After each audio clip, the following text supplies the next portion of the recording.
Hello, Kuna. So I'm going to be reviewing here. This is an article from Boise Dev from February, a couple weeks ago, regarding the battle between the Kuna school districts and developers. So the title of this is Disturbed Kuna School District Rejects Request to Stop Testifying Against Developments. Kuna School District's policy of persistently asking developers for voluntary donations has ruffled some feathers. The school district adopted a policy in 2022 where it asked prospective developers for approximately $3,200 per housing unit to help offset the impact of growth. In Idaho, school districts cannot charge impact fees, but they can work with developers and ask for voluntary mitigation fees. Voluntary, right? Kuna schools are currently overcrowded, and the district's most recent attempt to pass a bond to expand and create new education facilities failed. Because of this, the district says it will not have the capacity to serve the students in the new homes being built. If a developer proposing a new neighborhood or apartment complex does not agree with KSD to help mitigate growth impacts in some way, be it through cash or land donation, the district has testified against the development when the project comes before Kuna City Council or Planning and Zoning Commission, as observed by Boise Dev staff. The school district has been vocal about using this approach and has characterized it as a shift from begging nicely to begging forcefully.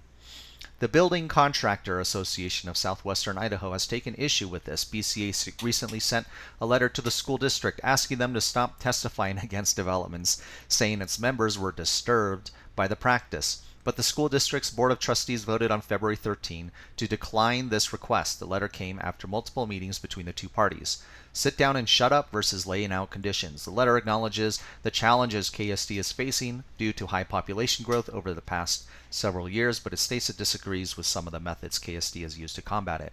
The BCA SWI respectfully requests that the Kuna School District Board of Trustees rescind the policy of demanding the $3,200 per unit mitigation fee, the letter said. In addition, we request that the school district and any of its employees or agents immediately refrain from offering biased negative testimony on proposed development projects before the Planning and Zoning Commission or the City Council. The letter stated members of BCA would be willing to help the school district with its aggressive bond campaign, but at a February 13th school board meeting, KSD's attorney said she saw the letter as a veiled threat. An attorney and former KSD trustee Russ Johnson said the association was essentially telling the district to sit down and shut up. But BCA Government Affairs consultant Ken Burgess said the letter was an attempt to outline to KSD what BCA would like to see in a partnership between the two entities. We basically were laying out the conditions, Burgess said. We said, look, here's what we'd like to see, here's what we can do, here's how we can view a partnership. Is that we can help get your bond passed. Burgess said Valley View School District, which had a similar policy of asking for mitigation fees, worked with one of BCA's groups to get its bond passed. Burgess said the letter was drafted and sent at the request of Kuna Mayor Joe Steer. Steer organized multiple meetings between BCA and the school district over the past few months, but the two groups had a hard time agreeing on how to come together, according to Burgess. Our two definitions of what constitutes a partnership, I think, are kind of two different things, Burgess said. BCA's letter said KSD's actions of requesting mitigation money and testifying against developments when denied was questionably legal, and Burgess said some members of the association viewed it as a type of extortion. But Johnson and Holinka said they believe the district was well within its legal right to do so, as outlined by the Local Land Use Planning Act, which states school districts can participate in community planning and development processes. It's difficult for me to understand how that enumerated purpose that's in the statute can ever be accomplished if KSD does as the developer suggests and kind of sit down and shut up and be quiet, Johnson said. To participate, you have to participate and you have to be involved. The letter said that the $30,200 per door policy would not generate enough funding to build a new elementary school or facility, and only a bond can do that. KSD board trustees said the notion that the school district has represented the mitigation money as the sole solution to Kuna's facility shortage is a false narrative. It was only meant to make up for the lag in property tax revenue and have the developers also pay for growth instead of just relying on residents. Johnson said, while any help in trying to pass a bond would be welcome, there's no way of telling if the association's help in campaigning would make a difference. Johnson said if KSD were to revert to previous quieter methods of asking for mitigation to get BCA support for the bond, it could look like they were trading the developer's interest for looking out for the taxpayers and looking out for students and harm their efforts. The Board of Trustees voted unanimously to reject BCA's request. While an official response has not been sent to the association yet, KSD Director of Strategic Partnerships Danielle Horace announced the decision at a February 20th Kuna City Council meeting. Possible lawsuit and potential levy. Burgess said some members of BCA would like to sue, although any lawsuit would likely be filed against the city and would happen if a development was denied based on negative testimony from the school board. Okay, just to note, Danielle Horace has spoken. She's kind of their mouthpiece, the KSD mouthpiece at a lot of these hearings. She's the one who's usually is the one testifying on behalf of KSD. I think she was recently added to the staff, maybe last year or the year before. So she has like kind of like a PR agency, and she's hired to basically be the KSD's shill. All right, here. Burgess said some members of BCA would like to sue, although any lawsuit would likely be filed against the city and would happen if a development was denied based on negative testimony from the school district. Burgess said that the association has not decided on the next steps. It will take should it receive the formal rejection of its proposal from KSD. Assuming that is the formal response we get, I think we'll have to get our heads together again and decide what, if anything, we might want to do, Burgess said. I think there will be those who will suggest that if they are not going to stop, then we shouldn't do anything to try to help them with their bond election. Ha! Kuna has not yet announced when it will attempt to go out to bond again. However, KSD Communication Director Allison Westfall said the district is planning to go out for a 2-year, $10.6 million supplemental levy in May. A portion of the levy would be earmarked for specific critical maintenance needs such as fire alarm replacement, HVAC replacement, and technology updates. This is not all our needs, just the most critical, Westfall said. The levy will not include funding for new schools. Westfall said the board could revise a request based on what happens with the school facilities bill currently moving through the State House. The levy will be an agenda item at the March 12th school board meeting, which is today. Today is March 12th. So that's it. Great article. Great article, Sydney Kid. Very detailed. All right. So I have been, watching pretty much every single city council meeting since November or October. So about 5 months worth. And I have seen KSD's Kuna School District's rep going in there. And the general sentiment of the Kuna City Council right now is no more residential developments unless you have quite a bit of commercial related to it for the tax reasons, and they will try and deny it as much as possible. So if there is no mitigation regarding the school side, and so there have been previous episodes where you had one developer, I think from like some Japanese company, they were bought out by some Japanese company, calling that dollar amount to be equivalent to extortion. Extortion was the term that it was used, and then KSD's rep, objected to that publicly. So all of this is public record. But the general sentiment of the city council is that because the way that the Idaho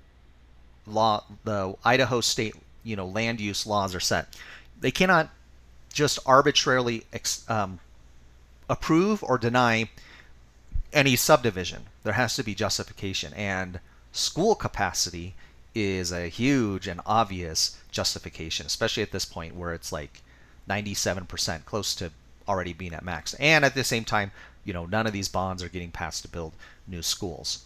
So from the developer's perspective, they have, the reason why the contractors board are so, really annoyed by this is because they know they got themselves in a problem. This is the justification that the city council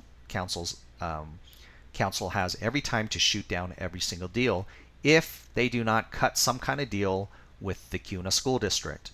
And so the ones that we have seen that have passed, and even like to the point where the city council doesn't even want it to get passed. Like there have been previous episodes where I covered it, where you hear directly from the city council members they want to deny it, but they felt their hands were tied because they didn't have any real justification to do it. And those developers gave like 10 acres or 5 acres of land to the Kuna School District.